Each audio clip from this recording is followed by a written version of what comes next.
All right, folks, let's skunk Ken the Punk again. So here's 1600 lumens and extreme light over 200 lux of light, which Mr. Bird could not mimic in his house. But you can see that this ultra short, though, it picks up. It does, it picks up. Does not meet my standards. Just like your screens, Mr. Bird, do not meet my standards. Would never meet my standards. Doesn't have a narrow viewing cone, doesn't have, doesn't go black on the sides. And this is in heavy light. And I'm going to show you in just a second against your screen because you did a dark demonstration and you could see just how poor it was. And you'll see that this 1600 actually beats it.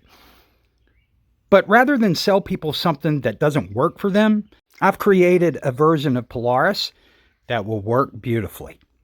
Just haven't released it yet.